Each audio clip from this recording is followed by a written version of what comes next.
पवन और उमा की शादी के जश्न में आज एक बिन बुलाया मेहमान आ गया, इंस्पेक्टर दुर्गा।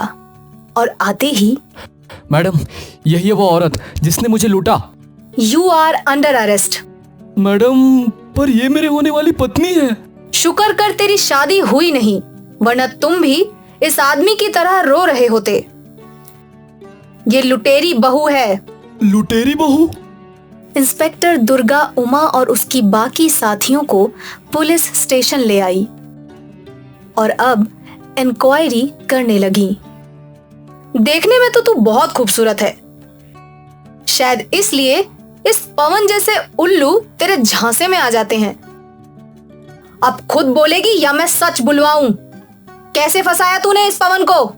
हम जब इस गांव में आए तो हमने यहाँ के रईस कुंवारों की छानबीन की और उन सब में हमने पवन को चुना। पवन ही क्यों? वो थोड़ा लड़कियों के मामले में ढीला था। खूबसूरत लड़की देखकर आसानी से फिसल जाता था। फिर मैं पवन से मिली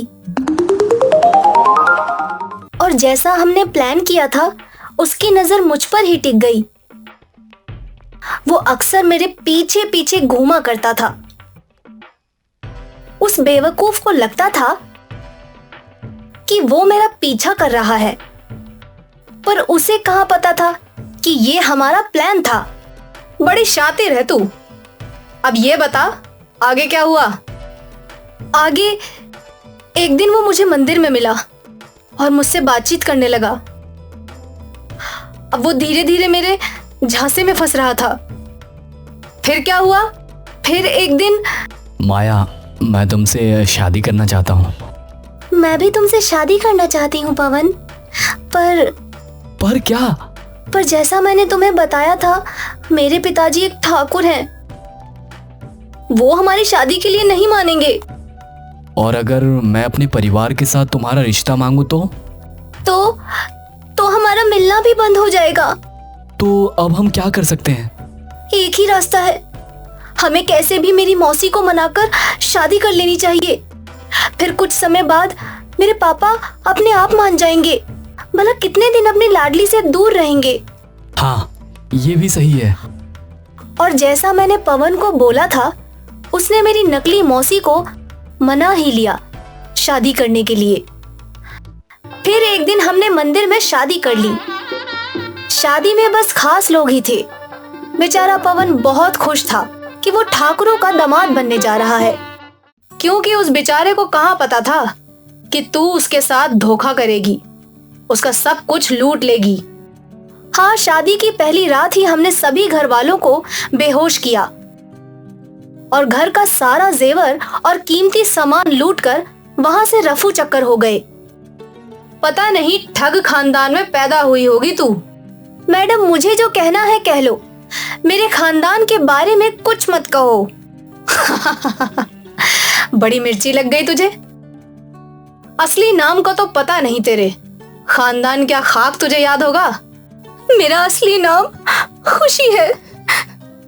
मैं भी एक इज्जतदार खानदान की लड़की थी। मेरे माँ बाप भले ही गरीब थे, पर मुझसे बहुत प्यार करते थे। मेरी भी शादी तय हुई थी, पर अफसोस, उस बेचारे को भी तूने लूट लिया होगा। उसने मेरा सब कुछ लूट लिया। शादी के लिए मेरे पापा ने खेत बेचकर 2 लाख रुपए दहेज दिए थे। हम सब खुश थे और शादी की तैयारियों में जुटे हुए थे, पर शादी के एक दिन पहले दूल्हे के बाप ने और दहेज की मांग की। मेरे पूरे परिवार का हंसता खेलता चेहरा आंसुओं में डूब गया। बेटा, तू फिक्र मत कर, तेरी शादी जरूर होगी।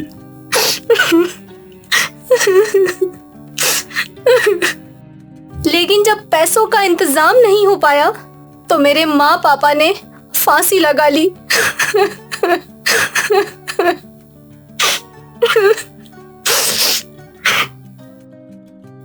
और बस उस दिन मैंने ठान ली, मेरी शादी हो ना हो, मैं बदला जरूर लूंगी।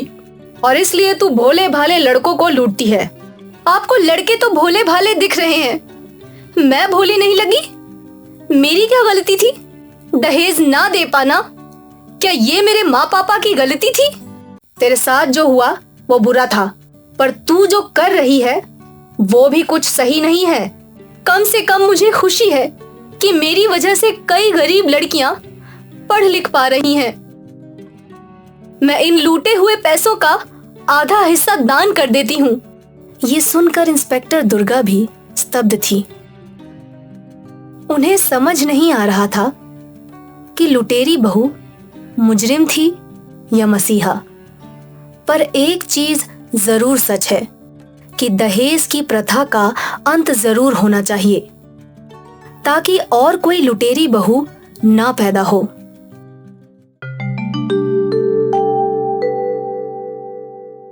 बरखा का बड़ा सपना था कि उसकी बेटी नीलम पढ़ लिखकर एक बड़ी अफसर बने, पर जब भी बरखा नीलम की पढ़ाई के लिए पैसे जमा करती, उसका शराबी पति विमल रुपए चुरा लिया करता था।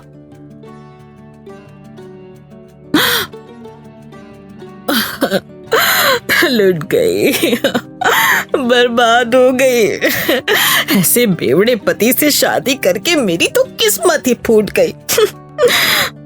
तेरी भी किस्मत फूटी है, तू कभी पढ़ लिख कर बड़ी नहीं हो सकती। ऐसा क्यों बोल रही हो माँ? तेरा शराबी बाप तेरी पढ़ाई के लिए जमा किए हुए सारे पैसे चुरा लेता है, तो तू कैसे पढ़ेगी?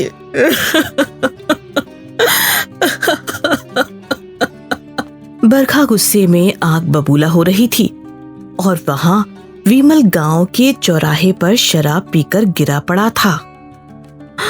मेरा तो नसीब ही फूट गया।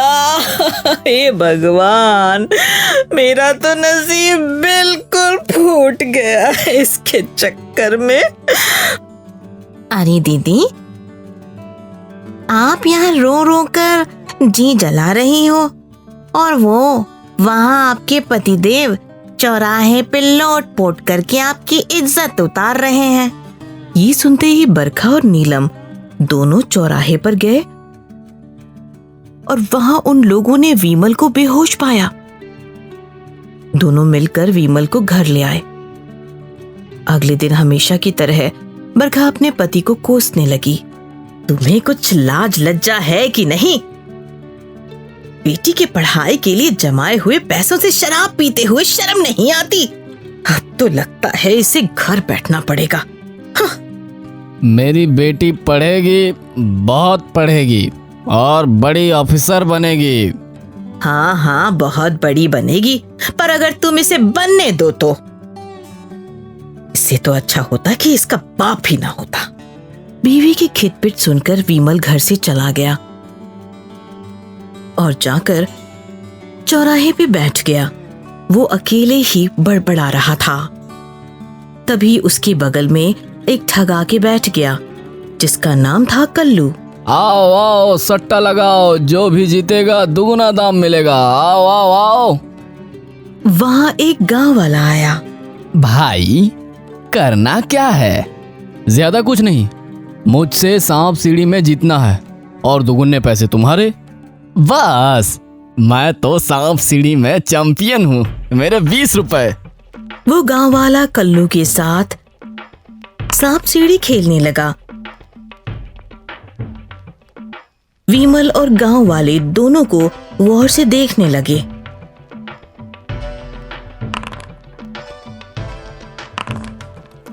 और अंत में गांव वाला जीत गया और कल्लू ने उसे 40 रुपए दे दिए, जो जीतकर वो गांव वाला बहुत ही ज्यादा खुश था। क्या इस गांव में कोई बड़ा सट्टा लगाने वाला नहीं है? जो भी चाहो सट्टे में लगा दो, गहने, गाड़ी, घर, दुगना मिलेगा, दुगना। कल्लू की ये बात सुनकर विमल सोचने लगा, क्यों ना मैं अपना घर सट्टे पे लगा दूं? जीत तो मैं जाऊंगा ही, फिर मुझे एक और घर मिलेगा जिसे बेचकर सारे पैसे नीलम की पढ़ाई के लिए दे दूंगा। फिर बरखा की किटकिट भी नहीं रहेगी। मैं लगाऊंगा बड़ा सट्टा। मैं। हाँ भाई, क्या लगाओगे? मेरे घर। ये सुनकर कल्लू बहुत खुश हुआ और उन दोनों ने सांप सीढ़ी खेलना शुरू कर दिया। सारे आसपास के लोग सांप सीढ़ी पे नजरें गड़ाए बैठे थे। विमल को लग रहा था कि वो जीतने वाला है, पर अंत में खेल उलट गया। विमल को सांप ने काट लिया।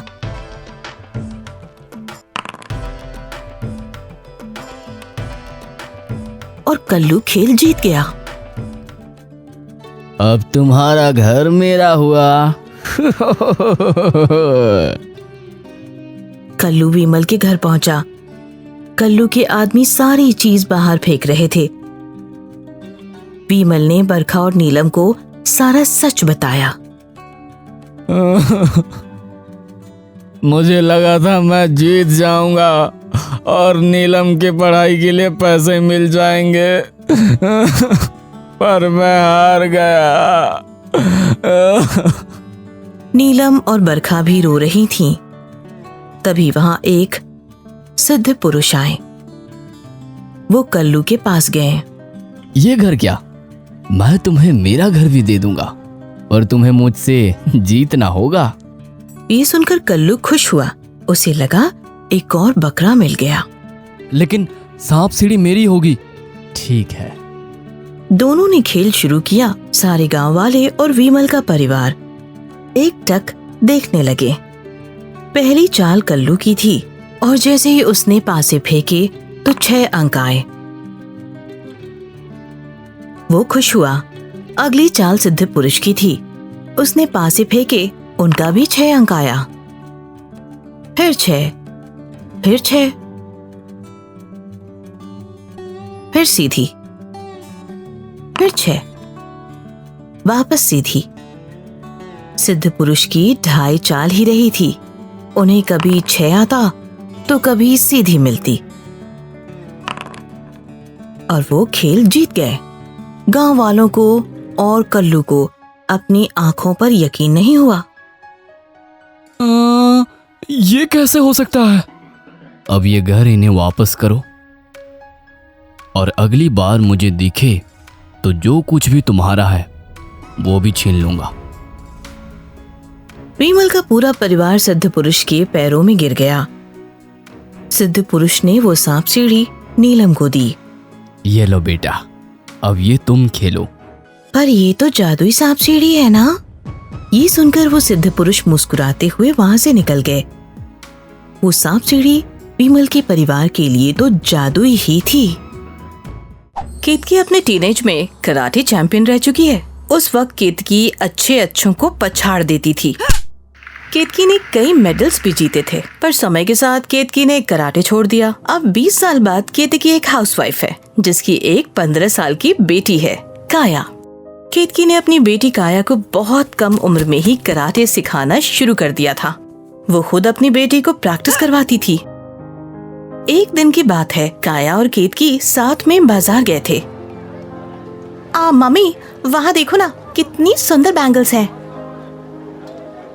हाँ, अच्छी है, चलो देखते हैं।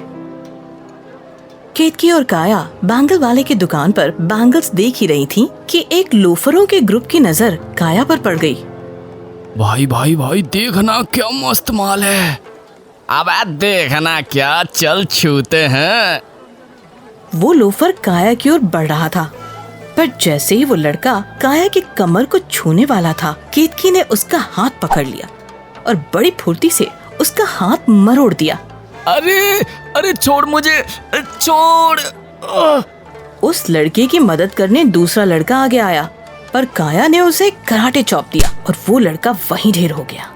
एक एक करके उस गैंग का हर लड़का आगे आया, पर इन माँ बेटी के आगे वो टिक नहीं पाए। वहीं दूर खड़ी एक लड़की ये सारा सीन अपने फोन में रिकॉर्ड कर रही थी। सारे लोफरों की अच्छी खासी पिटाई करने के बाद माँ बेटी वहाँ से चले गए। सभी लोग तालियां बजा रहे थे और उस लड़की ने वो वीडियो YouTube पर डाल दिया। रात को जब काया को अपने फ्रेंड का मैसेज आया, उसने देखा तो वो उनका ही वीडियो था। काया दौड़ के अपनी मम्मी के पास गई। देखो मम्मी, किसी ने हमारा वीडियो YouTube पे डाला है। कौन सा वीडियो? अरे आज जो हमने पिटाई की थी ना वो, और कितने सारे कमेंट्स भी आए हैं। फिर माँ बेटी दोनों कमेंट्स पढ़ने लगे। ये कमेंट देख, आंटी क्या आप हमें भी ऐसे फाइट करना सिखा सकती हैं? ये भी, दीदी हम भी ऐसे रोज रोज की छेड़छाड़ से परेशान हैं। काश हम भी आपकी तरह लोफरों को सबक सिखा सकते। कितना अच्छा होता है कि मैं दूसरी लड़कियों को भी कराटे के मूव सिखा सकती, पर ऐसा पॉसिबल थोड़ी है। क्यों नहीं पॉसिबल है? मतलब? अरे मम्मी, यूट्यूब, आप जैसे यूट्यूब से रेसिपी सीखते हैं ना, वैसे ही आप सेल्फ डिफेंस भी सिखा सकते हो। सोचो आपके वीडियो से कितनी सारी लड़कियां सेल्फ डिफेंस सीख जाएंगी। पर बेटा मैं ये सब कैसे कर पाऊंगी? मैं हूं ना, हम दोनों मिलकर कर लेंगे। और अगले ही दिन से काया और केतकी ने वीडियो शूट करना शुरू कर दिया। उन्होंने अपने चैनल का नाम शक्ति रखा। उनका पहला वीडियो ही वायरल हो गया। फिर क्या था, हर हफ्ते वो लोग एक नया वीडियो शूट करके यूट्यूब पर डालने लगी। कई लड़कियां उनके वीडियो को घर पर प्रैक्टिस करने लगी। फिर एक दिन एक 15 साल की लड़की ने 2 लफंगों को भरे बाजार में पीट दिया। जब उस लड़की को रिपोर्टर्स ने पूछा तो उसने बताया कि उसने ये सब शक्ति नाम के यूट्यूब चैनल से सीखा है। और बस तब से शक्ति चैनल चल पड़ा। रोज लाखों व्यूज आते थे। पर केतकी और काया तो ये सोचकर ही खुश थे कि उन्होंने कई और लड़कियों की जिंदगी में बदलाव लाया था। जब एक दिन रिपोर्टर केतकी का इंटरव्यू ले रहे थे, तब केतकी ने कहा, लड़कियां कमजोर नहीं होती, बस जरूरत होती है उनके अंदर की शक्ति को जगाने की, और वही मैं अपने चैनल के जरिए करना चाहती हूँ, ताकि हर लड़की हमेशा सेफ हो। केतकी की इस सोच को बढ़ावा मिलना चाहिए, तब न औरतों पर जुल्म होगा, न ही बच्चियों पर क्राइम, और ये दुनिया औरतों के लिए सेफ बन जाएगी।